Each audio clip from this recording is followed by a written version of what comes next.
ಮಧ್ಯಪ್ರಾಚ್ಯದಲ್ಲಿ ಯುದ್ಧ ನಿಲ್ಲೋದೇ ಇಲ್ವಾ? ಅಮೆರಿಕದ ವೈಟ್ ಹೌಸ್ ಪೋಸ್ಟ್ ಟ್ರಂಪ್ಗೆ ಇರಾನ್ ಮೆಸೇಜ್ ಏನು?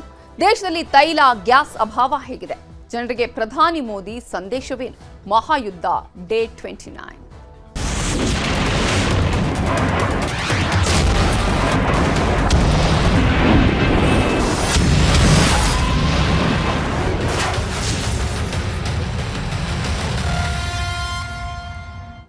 ಇರಾನ್ ಹಾಗೆಯೇ ಇಸ್ರೇಲ್ ನಡುವಿನ ಯುದ್ಧ ಮುಗಿಯುವ ಲಕ್ಷಣಗಳೇ ಕಾಣಿಸ್ತಾ ಇಲ್ಲ. ಈ ಒಂದು ಯುದ್ಧದ ಪರಿಣಾಮ ಇದೀಗ ಬೇರೆ ದೇಶಗಳ ಮೇಲೆ ಆಗ್ತಾ ಇದೆ. LPG ಸಿಗದೆ ಈಗ ಕರ್ನಾಟಕದಲ್ಲಿ ಆಟೋ ಚಾಲಕರು ಪರದಾಟವನ್ನ ಅನುಭವಿಸ್ತಾ ಇದ್ದಾರೆ. ದಿನೇ ದಿನೇ ಏರಿಕೆ ಆಗ್ತಾ ಇದೆ ಆಟೋ LPG ದರ.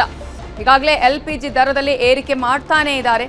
ನಿನ್ನೆ ಲೀಟರ್ಗೆ 85 ರೂಪಾಯಿ ಇದ್ರೆ ಇವತ್ತು ಏಕಾಏಕಿಯಾಗಿ ಲೀಟರ್ಗೆ 99 ರೂಪಾಯಿ 95 ಪೈಸೆ ಏರಿಕೆಯಾಗಿದೆ. ಅಂದ್ರೆ ಆಲ್ಮೋಸ್ಟ್ 14-15 ರೂಪಾಯಿ ಏರಿಕೆ ಆಗಿರೋದು. ಕಲಬುರಗಿಯಲ್ಲಿ ಆಟೋ ಚಾಲಕರು ಈ ಹಿನ್ನೆಲೆಯಲ್ಲಿ ಆಕ್ರೋಶವನ್ನ ವ್ಯಕ್ತಪಡಿಸಿದ್ದಾರೆ. 20 ದಿನದಲ್ಲಿ ಬರೋಬ್ಬರಿ 30-40 ರೂಪಾಯಿ ಏರಿಕೆಯಾಗಿದೆ. ಗ್ರಾಹಕರ ಮೇಲೆ ನಾವು ಹೊರೆ ಹಾಕೋದಿಕ್ಕಾಗಲ್ಲ, ಈ ರೀತಿ ಹೆಚ್ಚಳ ಮಾಡಿದ್ರೆ ಚಾಲಕರಿಗೆ ಹೊರೆಯಾಗತ್ತೆ ಅಂತ ಹೇಳಿ ಆಟೋ ಚಾಲಕರು ಆಕ್ರೋಶವನ್ನ ವ್ಯಕ್ತಪಡಿಸ್ತಾ ಇದ್ದಾರೆ. ನಾವ್ ಹೇಗಪ್ಪ ಜೀವನ ನಡೆಸೋದು ಅಂತ ಹೇಳಿ ಅವರು ಅಂಗಲಾಚ್ತಾ ಇದ್ದಾರೆ, ಕೇಳ್ತಾ ಇದ್ದಾರೆ, ಆಕ್ರೋಶವನ್ನ ಹೊರ ಹಾಕ್ತಾ ಇದ್ದಾರೆ. ನಮ್ ಜೀವನ ಹೇಗ್ ನಡೆಯೋದು, ನಮ್ಗೆ ಜೀವನ ನಡೆಸೋದು ಕಷ್ಟ ಆಗತ್ತೆ ಅಂತ ಹೇಳಿ ಕಲಬುರಗಿಯಲ್ಲಿ ಆಟೋ ಚಾಲಕರು ತೀವ್ರ ಆಕ್ರೋಶವನ್ನ ವ್ಯಕ್ತಪಡಿಸಿದ್ದಾರೆ. ಆಲ್ಮೋಸ್ಟ್ ಈಗಾಗಲೇ 30-40 ರೂಪಾಯಿ ಏರಿಕೆಯಾಗಿದೆ ಅಂತ ಹೇಳಿದ್ರೆ ಗ್ರಾಹಕರ ಮೇಲೂ ಕೂಡ ಇದನ್ನ ಹಾಕೋದಿಕ್ಕೆ ಆಗ್ತಾ ಇಲ್ಲ. ಈಗ ತಾವೇ ಅದನ್ನ ಭರಿಸಬೇಕಾದಂತಹ ಪರಿಸ್ಥಿತಿ ಆಟೋ ಚಾಲಕರಿಗೆ ನಿರ್ಮಾಣ ಆಗಿದೆ. ಇದರ ಬಗ್ಗೆ ಮಾಹಿತಿ ಕೊಟ್ಟಿದ್ದಾರೆ ನಮ್ಮ ರಿಪೋರ್ಟರ್ ಅರುಣ್ ಕುಮಾರ್ ಕದಂ. ಈಗ ಕಲಬುರಗಿಯ ಗೋಗ್ಯಾಸ್ ಒಂದು ಪೆಟ್ರೋಲ್ ಬಂಕ್ ಅಲ್ಲಿ ಇದೀವಿ. ಇಲ್ಲಿ ಏನಂದ್ರೆ ಸಾಕಷ್ಟು ಜನ ಆಟೋ ಚಾಲಕರು ಈ ಒಂದು ಬಂಕ್ಗೆ ಬಂದಿದ್ದಾರೆ. ಈಗ ಆಟೋ ಚಾಲಕರು ನಮ್ಮೊಂದಿಗೆ ಅವರನ್ನೇ ಮಾತಾಡ್ಸೋಣ. ಸರ್, ಈಗ ನಿಮ್ಗೆ ಎಷ್ಟಿತ್ತು ದರ, ಈಗ ದುಪ್ಪಟ್ಟಾಗಿದೆ, ಏನು ತೊಂದರೆ ಆಗ್ತದೆ ನಿಮ್ಗೆ? ಈಗ 15 ದಿವಸಕ್ಕೆ 53 ರೂಪಾಯಿ ರೇಟ್ ಇಸ್ತಾರ. ಏನಿದೆ ಇದ್ದು ನಡೆದ ಮೇಕಪ್ಪ ಅಂತಂದ್ರೆ 84 ರೂಪಾಯಿ ಇತ್ತು ಒಂದ್ಸರಿ. 84 ರೂಪಾಯಿ ಆದ್ಮೇಲೆ ಆಯ್ತು. ಮತ್ತೀಗ ಒಂದು 8-15 ದಿವಸ ಹಾಗೆ ನಡೆಸ ಸರ್. ನಡೆಸ್ಬೇಕಂದ್ರೆ ಪ್ರತಿ ಸಾರಿ ರೇಟ್ ಹೆಚ್ಚಿ ಆಗ್ತಾನೆ ಸರ್, ಕಡಿಮೆ ಆಗ್ತಾ ಇಲ್ಲ ಸರ್. ಒಂದು 15 ದಿವಸ ಹಚ್ಚಕ್ಕೆ 53 ರೂಪಾಯಿ LPG ಗ್ಯಾಸ್ ಇತ್ತು ಸರ್. LPG ಗ್ಯಾಸ್ ಮತ್ತು ಇದು ನಡೆದ ಮೇಕೇನಿತ್ತು 84 ರೂಪಾಯಿ ಇತ್ತು. 84 ರೂಪಾಯಿ 15 ದಿವಸ ಹಾಗೆ ನಡೆಸ ಸರ್. ಅವರು ಒಂದೊಂದು ಸಾರಿ ಕಂಪ್ನಿಯರ ಸರ್ 115 ರೂಪಾಯಿ ನಿಮ್ಗೆ ಫೋನ್ ಮಾಡೋಕೆ ಇದಾದ್ರೆ ಇಮಿಡಿಯೇಟ್ಲಿ ನಾವು ಅಲ್ಲಿದೆ ಟ್ಯಾಂಕರ್ ತರಿಸ್ತೀವಿ, ನೀವು ಹೈಕತ್ತೀರಿಲ್ಲ ಅಂತ ನಮ್ಮ ಕಸ್ಟಮರ್ಗೆ ಫೋನ್ ಮಾಡೋಕ್ಕೆ ಹೇಳ್ತಿದ್ದಾರೆ ಸರ್. ಹಿಂಗಾದ್ರೆ ಬದುಕು ಹೆಂಗೆ ಮಾಡೋದು ಸರ್? ಹಾಂ, ಈಗ ಬೇರೆ ಬೇರೆ ಡಿಸ್ಟಿಕ್ ಒಳಗೆ ಅಂತಾರೆ ಯಾವುದು LPG ರೇಟ್ ಹೆಚ್ಚಿಗಿಲ್ಲ. ಮತ್ತು ಹೆಚ್ಚಿಗಿದ್ದೆ ನಮಗೆ ಪ್ರೂಫ್ ಗೊತ್ತಾಗಬೇಕಲ್ಲ. ಈಗ ಒಂದು ಪೇಪರ್ ನ್ಯೂಸ್ ಇಲ್ಲ. ಈಗ ಮುಂಜಾನೆ ನಿನ್ನೆಪ್ಪ ಅಂತಂದ್ರು ಒಮ್ಮೆ 84 ಇದ್ದೆ 100 ರೂಪೀಸ್ ಮಾಡಿದ್ರು. ಒಂದು ಪೇಪರ್ ನ್ಯೂಸ್ ಅದ, ಒಂದು TV ನ್ಯೂಸ್ ಅದ. ನಮ್ಮ ನ್ಯಾಯ ಸಿಗಬೇಕಷ್ಟೇ. ಇದು 100. ಈಗ ಆಟೋವನ್ನ ಈಗ LPG ಗ್ಯಾಸ್ ಹಾಕೋದು ನಿಲ್ಸ್ಕೊಂಡು ನಿಂತಿದ್ರಿ, ಏನು ಹೇಳ್ತಾರೆ ಸರ್ ಬಂಕ್ನವ್ರಿಗೆ? ನಿನ್ನಿದ್ದು 84 ಇದ್ದಿತ್ತು, ಈಗ 99.95 ಮಾಡ್ಯಾರ ಸರ್. ಬಂಕ್ನವ್ರು ಏನಂತಾರೆ, ಅವ್ರು ಓನರಿಗೆ ಕಾಲ್ ಮಾಡಿದ್ದಾರೆ, ಅವ್ರು 84 ರೂಪಾಯಿ ಮಾಡಿ ಅಂತ ಹೇಳಿದ್ದಾರೆ ಅವರಿಗೆ. ಅದೇ ಸರ್, ಏನು ಇವರು ಏನು ಓನರ್ ಕೈದಲ್ಲಿದೆ ಇದು ದರ ಏರಿಸೋದು, ಏನು ಮ್ಯಾನೇಜರ್ ಕೈನಲ್ಲಿದೆ, ಏನು ಸರ್ಕಾರ ಕೈದಲ್ಲಿದೆ ಸರ್? ಹೀಗೆ ಮಾಡಿದ್ರೆ ಆಟೋ ಚಾಲಕರ ಪರಿಸ್ಥಿತಿ ಹೆಂಗೆ? ಈಗ ಇವರು ಬಂಕ್ನವ್ರು ಹೇಳ್ತಾರೆ, ಇವ್ರೇನು ಕಂಪನಿ ಕಡೆಯಿಂದ ಮಾಡಿದಾರ ಅಥವಾ ಏನು ಇವ್ರು ಸ್ವಂತ ಮಾಡಿದ್ದಾರೆ ಸರ್? ಇವ್ರು ಓನರ್ ಹೇಳ್ತಾ ಇದ್ದಾರೆ, ಇವ್ರು ಮಾಡ್ತಾ ಇದ್ದಾರೆ. ಬಟ್ ಬೇಕಾದ್ರೆ ಇದಕ್ಕೆ ಏನಾದರೂ ಒಂದು ಪ್ರೂಫ್ ಕೊಡ್ಬೇಕಲ್ಲ ಸರ್? ಸರ್ಕಾರ ಹೇಳಿದೆ, ಸರ್ಕಾರ ಮಾಡಂತ ಹೇಳಿದ್ದಾರೆ ಅಂತಂದು ಅದೇನು ಹೇಳ್ತಾ ಇಲ್ಲ ಸರ್. ದಿನ ಬರ್ತಾ 5 ರೂಪಾಯಿ 10 ರೂಪಾಯಿ 5 ರೂಪಾಯಿ 10 ರೂಪಾಯಿ ಏರಿಸ್ತಾ ಇದ್ದಾರೆ. ಈಗ ನಿಮ್ಗಿದು ದರ ಹೆಚ್ಚಿಗಾಲತ್ತು, ನಿಮ್ಮ ಪ್ರಯಾಣಿಕರು ಏನಾದ್ರು ದರ ಹೆಚ್ಚಿಗೆ ಕೊಡತ್ತಾರ? ಯಾರು 1 ರೂಪಾಯಿನೂ ಜಾಸ್ತಿ ಕೊಡ್ತಾ ಇಲ್ಲ ಸರ್. ಕೇಳಿದ್ರೆ ಅವ್ರು ಅಂತಾರೆ ನಿಮ್ಮ ಪ್ರಾಬ್ಲಮ್ ಅಂತಾರೆ ಅವರು. ಅದಕ್ಕಾಗಿ ಸ್ವಲ್ಪ ಏನಾದರೂ ಮಾಡಿ ಇದಕ್ಕೆ 53 54 ಇದ್ರೆ ಚೆನ್ನಾಗಾಗುತ್ತೆ ಸರ್. ಇನ್ನು ಏನಂತಂದ್ರೆ ಬಂಕ್ನ ಮ್ಯಾನೇಜರ್ ಇದ್ದಾರೆ, ಅವರನ್ನು ಮಾತಾಡ್ಸೋಣ. ಸರ್, ಇನ್ನು 2-3 ದಿನ ಇರೋದಂತ ಇದ್ದಂಥ ದರ ಈಗ ಸಡನ್ ಆಗಿ 99.95 ಆಗಿದೆ. ಇವು ಎಲ್ಲರೂ ಒಂದೇ ತೊಲೆ ಬರೋ ನಮ್ಮಲ್ಲಿ ಸ್ಟಾಕ್ ಹೆಂಗೆ ಮಾಡೋದು? ನಮ್ಮ ಕಂಪ್ನಿಯವರು ಕಸ್ಟಮರ್ ಕಳ್ಕೊಬಿಡೋದು ಅಂತೇಳಿ ಎಲ್ಲಿದು ಏನಾದ್ರು ಖರೀದಿ ಮಾಡಿ ಮಾಲ್ ಕಳ್ಸೋಗತ್ತಾರೆ. ಕಳಿಸ್ತಂದು ಮಾರೋಗತ್ತಿದ್ದು. ಏನೋ ಕಂಪ್ನಿ ಎಂಪ್ಲಾಯ್ ಇದ್ದು ನಮ್ಗೆ ರೇಟ್ ಹೇಳ್ತಿರೋ ಅದು ರೇಟ್ ಮಾರ್ದು. ಮುಂಜಾನೆ ಇವ್ರು ಆಟೋದ್ರೆಲ್ಲ ಗುರುದಾಗಿ ಬೇಡ, ನಮ್ಮ ಮತ್ತೆ ಹೆಡ್ ಆಫೀಸ್ಗೆ ಫೋನ್ ಆಯ್ತು, ಸರ್ ನಮ್ಗೆ ಹಳಿ ರೇಟ್ನಾಗ ಮಾರಂದ್ರೆ ಮಾರ್ತಾವೆ, ಇದಿಲ್ಲ ಅಂದ್ರೆ ಮಾರಲ್ಲ.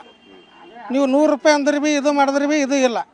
ಹಳಿ ಮಾರಂದ್ರೆ ಮಾರ್ತಿದ್ರೆ ನಾವು ಬಂದ್ ಮಾಡ್ಕೊಂಡು ನಾವು ಕೊಂಡಿರ್ತಾವೆ, ಯಾರಿಗಾರು ತಂದು ಹಚ್ಚಿರಿ ಅಂತ ಹೇಳ್ದು. ಇಲ್ಲಪ್ಪ ಆಟ ಸಮಸ್ಯೆ ಆಗುತ್ತಿತ್ತು ಅಂದ್ರೆ ನಿನ್ನಿನ ರೇಟಿನಾಗೆ ಕೊಡು ಅಂತ ಹೇಳಿದ್ರು. ಅದು ಚೇಂಜ್ ಮಾಡ್ಬೇಕಂದ್ರೆ ಆಟೋದವ್ರು ಅಂಕತನ ಬೇಡ ಅಂದರು, ಅಷ್ಟೇ ಇಟ್ಟು ಬಿಟ್ಟಿದ್ದಾವೆ ಸರ್. ಅದ್ರ ಮೇಲೆ ಯಾರಿಗೂ ಹಾಕಿಲ್ಲ. ಇಲ್ಲ, ಈಗ ಏನಾದರೂ ಚೇಂಜ್ ಮಾಡ್ತೀರಾ? ಈಗ ಅದರಲ್ಲಿ ಮಾಡ್ತೀವಿ ಸರ್, ಹೇಳ್ಯಾರ, ಕಂಪ್ನಿನೂ ಹೇಳ್ಯದ. ಆಯ್ತಪ್ಪ ಪ್ರಾಬ್ಲಮ್ ಆಗುತ್ತಿತ್ತಂದ್ರೆ 84-95 ಮಾಡು ಅಂತ ಹೇಳ್ಯಾರ ಸರ್. ಈಗ ಮಾಡಂದ್ರೆ ಮಾಡ್ತೇವೆ. ಕ್ಯಾಮ್ರಾ ಪರ್ಸನ್ ಸಂಜು ತಳವಾರ್ ಜೊತೆ ಅರುಣ್ ಕದಂ, ನ್ಯೂಸ್ 18 ಕಲಬುರಗಿ. ಬೆಂಗಳೂರಲ್ಲೂ ಕೂಡ ಅಷ್ಟೇ ಆಟೋ ಗ್ಯಾಸ್ ಪ್ರಾಬ್ಲಮ್ ಆಗ್ತಾ ಇದೆ. ನಗರದ ಹಲವು ಬಂಕ್ಗಳಲ್ಲಿ ಈಗ ಬೋರ್ಡ್ ಹಾಕಿದ್ದಾರೆ, ಔಟ್ ಆಫ್ ಸ್ಟಾಕ್ ಅಂತ ಹೇಳಿ ಹಲವು ಪೆಟ್ರೋಲ್ ಬಂಕ್ಗಳಲ್ಲಿ, ಗ್ಯಾಸ್ ಬಂಕ್ಗಳಲ್ಲಿ ಕಾಣಿಸ್ತಾ ಇದೆ. LPG ಸಪ್ಲೈ ಆಗೋವರೆಗೂ ಬಂಕ್ಗಳು ಬಂದ್ ಆಗ್ತಾ ಇದ್ದು, ಬಂಕ್ ಬಂದ್ ಬಗ್ಗೆ ಪೋಸ್ಟರ್ ಹಾಕಿ ಮಾಹಿತಿಯನ್ನ ನೀಡ್ತಾ ಇದ್ದಾರೆ. ಶೇಷಾದ್ರಿಪುರಂ ರಸ್ತೆಯ 3 ಬಂಕ್ಗಳು ಈಗ ಬಂದ್ ಆಗಿದೆ. ಶೇಷಾದ್ರಿಪುರಂ ರಸ್ತೆಯಲ್ಲಿರುವಂತಹ ಈ ಬಂಕ್ನಲ್ಲಿ ಈಗ ಔಟ್ ಆಫ್ ಸ್ಟಾಕ್ ಅನ್ನುವಂತಹ ಬೋರ್ಡ್ ಅನ್ನ ಹಾಕಿ ಅಲ್ಲಿ ಬರುವವರಿಗೆ ಈಗ ಮಾಹಿತಿಯನ್ನ ನೀಡಲಾಗಿದೆ. ಶೇಷಾದ್ರಿಪುರಂ ರಸ್ತೆಯಲ್ಲಿರುವಂತಹ 3 ಬಂಕ್ಗಳು ಕೂಡ ಬಂದ್ ಆಗಿದೆ. ಅಲ್ಲಿ ನಿಮಗೆ ಬೋರ್ಡ್ ಅನ್ನು ಕೂಡ ನಾವು ತೋರಿಸ್ತಾ ಇದ್ದೀವಿ. ಇನ್ನು ಇಲ್ಲಿ ಯಾವ ರೀತಿಯಾಗಿ ಮಾಹಿತಿಯನ್ನ ನೀಡಲಾಗಿದೆ ಅನ್ನೋದರ ಬಗ್ಗೆ ನಮ್ಮ ರಿಪೋರ್ಟರ್ ಗಂಗಾಧರ್ ವಾಗಟ ಪ್ರತ್ಯಕ್ಷ ವರದಿ ಕೊಟ್ಟಿದ್ದಾರೆ ನೋಡಿ. ಒಂದ್ ಕಡೆ ಕಮರ್ಷಿಯಲ್ ಸಿಲಿಂಡರ್ಗೂ ಕೂಡ ಸಮಸ್ಯೆ, ಗೃಹ ಬಳಕೆ ಸಿಲಿಂಡರ್ಗೂ ಕೂಡ ಸಮಸ್ಯೆ.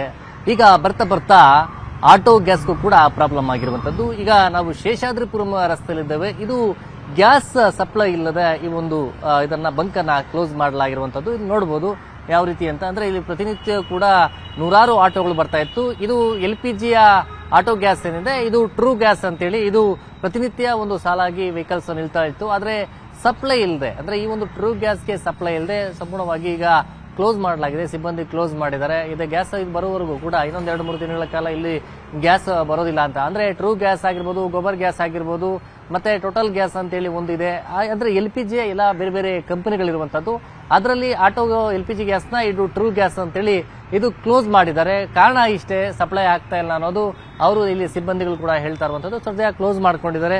ಆದ್ರೆ ಇಲ್ಲಿ ಆಟೋದವ್ರು ಏನ್ ಬರ್ತಾ ಇದ್ದಾರೆ, ಬಂದು ನೋಡಿಕೊಂಡು ವಾಪಸ್ ಹೋಗ್ತಾ ಇರುವಂತದ್ದು. ಇಲ್ಲಿ ಈ ಒಂದು ಗ್ಯಾಸ್ ಪ್ರಾಬ್ಲಮ್ ಇಂದ ದಿನ ಜೀವನವನ್ನ ನಡೆಸುವಂತರು ಅಂದ್ರೆ ದಿನಗೂಲಿಯಾಗಿ ಆಟೋ ಓಡಿಸ್ಕೊಂಡು ಜೀವನ ಮಾಡುವಂತವ್ರಿಗೆ ತುಂಬಾ ಕಷ್ಟಕರವಾಗಿರುವಂತದ್ದು. ಒಂದು ಕಡೆ ಮನೆ ಆಗಿರ್ಬೋದು, ಮನೆ ಕಡೆನೂ ಕೂಡ ಗೃಹ ಬಳಕೆಗೆ ಸಿಲಿಂಡರ್ಗಳು ಸರಿಯಾಗಿ ಸಿಗ್ತಾ ಇಲ್ಲ. ಒಂದು ಆನ್ಲೈನ್ ಅಲ್ಲಿ ಬುಕಿಂಗ್ ಮಾಡ್ಕೊಳ್ಬೇಕಾಗುತ್ತೆ, ಬುಕಿಂಗ್ ಕ್ಲೋಸ್ ಆಗಿರುವಂತದ್ದು. ತಿಂಗಳಾಗಿ ಬುಕ್ ಆಗಿದ್ರು ಕೂಡ ಅದು ಸಿಗ್ತಾ ಇಲ್ಲ ಅನ್ನೋದು ಒಂದು ಕಡೆ ಇದೆ.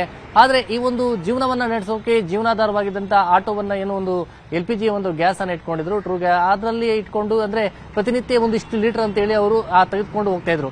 ಮೊದಲು 59 ರೂಪಾಯಿ ಇತ್ತು, ಅದೀಗ 20 ರೂಪಾಯಿ ಜಾಸ್ತಿ ಆಗಿದೆ. ಅಂದ್ರೆ ಆಟೋ ಗ್ಯಾಸ್ ಪ್ರೈಸ್ ಕೂಡ ಜಾಸ್ತಿ ಆಗಿರುವಂತದ್ದು. ಈ ನಿಟ್ಟಿನಲ್ಲಿ ಅವರು ಒಂದು ಕಡೆ ಹೆಚ್ಚಿನ ಒಂದು ಹಣ ಕೊಡ್ತೀವಿ, ನಮ್ಗೆ ಗ್ಯಾಸ್ ಬೇಕು ಅಂದ್ರೂ ಸಹ ಈಗ 2-3 ಬಂಕ್ಗಳು ಇದೇ ಶೇಷಾದ್ರಿಪುರಂ ರಸ್ತೆಯಲ್ಲಿ ಕ್ಲೋಸ್ ಆಗಿರುವಂತದ್ದು. ಆದ್ರೆ ದಿನನಿತ್ಯ ಅಂದ್ರೆ ಇಷ್ಟು ಅಂದ್ರೆ ಮೊದಲಕ್ಕಿಂತನೂ ಕಡಿಮೆ ಪ್ರಮಾಣದಲ್ಲಿ ಈಗ ಗ್ಯಾಸ್ ಸಪ್ಲೈ ಆಗ್ತಾ ಇದೆ, ಅಂದ್ರೆ ಆಟೋ ಗ್ಯಾಸ್ ಸಪ್ಲೈ ಆಗ್ತಾ ಇರುವಂತದ್ದು. ಆದ್ರೆ ಆದ್ರೂ ಸಹ ಕೆಲವೊಂದು ಸೀಮಿತವಾಗಿ ಲಿಮಿಟೆಡ್ ಆಗಿ ಬರ್ತಾ ಇರುವಂತಹ ಹಿನ್ನೆಲೆಯಲ್ಲಿ ಆಟೋ ಚಾಲಕರು ಪರದಾಡುವಂತಹ ಪರಿಸ್ಥಿತಿ ಇದೆ.